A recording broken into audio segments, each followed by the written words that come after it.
मित्रांनो, माझे नाव मृदुला संतोष गाडे। आज मी तुम्हाला डॉक्टर एपीजे अब्दुल कलामांबद्दल माहिती सांगणार आहे, ती तुम्ही शांत चित्तेने ऐकावी।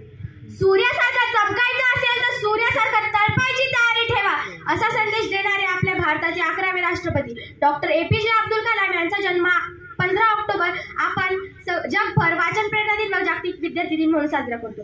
डॉक्टर एपीजे अब्दुल कलाम यांचा जन्म 15 ऑक्टोबर 1931 रोजी रामेश्वरम मध्ये एका गरीब कुटुंबात झाला। त्यांचे वडील जलालुद्दीन हे शिकलेले नव्हते व श्रीमंतही नव्हते। त्यांनी याच गरीब परिस्थितीला आपलं ध्येय बनवलं व आपल्याला मोठं व्हायचंय व आपल्या आई वडिलांचं नाव कमवायचंय असं त्यांनी ठरवलं।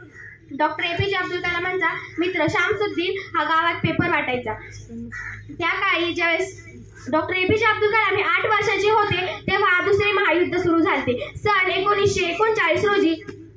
त्यानंतर त्या महायुद्धाच्या वेळी त्या काळी चिंचोक्यांना खूप भाव आले। मग डॉक्टर एपीजे अब्दुल कलाम चिंचोके गोळा करायचे व मस्जिदी जवळच्या शेजारच्या दुकानात विकायचे व अख्खा एक आणा कमवायचे।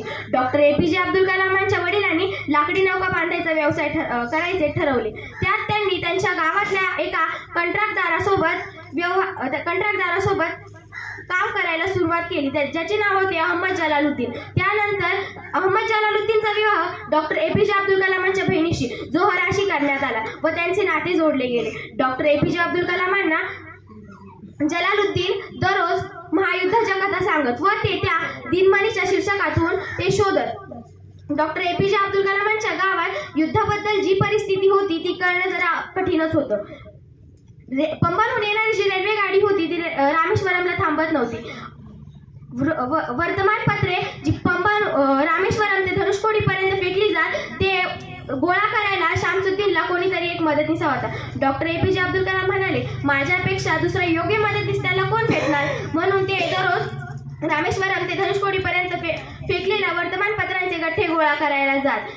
ती त्यांची पहिली कमाई होती व त्यांना त्याचा अभिमान देखील होता। डॉक्टर एपीजे अब्दुल कलामांनी त्यांच्या वडिलांकडून स्वयंशिस्त शिकली, आईकडून चांगल्यावर विश्वास ठेवायचा हेही शिकले, तर जलालुद्दीनकडून जे शहाणपण त्यांना शाळेत शिकायला भेटले नाही ते त्यांनी शिकले व शामसुद्दीनकडून दुसऱ्यांच्या मनातलं कसं ओळखायचं हे देखील शिकले। ज्यावेळेस डॉक्टर एपीजे अब्दुल कलामांनी विचारले की मी बाहेर शाळेत शिकायला जाऊ शकतो का, तेव्हा त्यांचे वडील म्हणाले, अब्दुल तुला शिकायचं असेल तर तुला शाळा सोडून हे गाव सोडून तुला जावंच लागेल व तुला तुझं अस्तित्व निर्माण करावं लागेल। त्यानंतर डॉक्टर एपीजे अब्दुल कलाम जलालुद्दीन व शामसुद्दीन सोबत दुसऱ्या गावी गेले व श्वार्ज हायस्कूलमध्ये त्यांचे नाव नोंदवले व त्यांची राहायची व्यवस्था केली।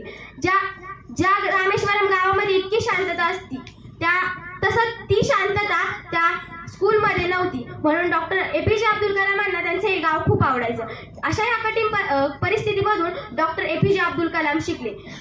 मी एवढंच म्हणते, एक पुस्तक 1000 मित्रांइतकं चांगलं असतं, एक पुस्तक 1000 मित्रांइतकं चांगलं असतं, पण एक मित्र 100 पुस्तकांइतकं चांगला असतो। एक मित्र हा 100 मित्रांपेक्षा चांगला असतो।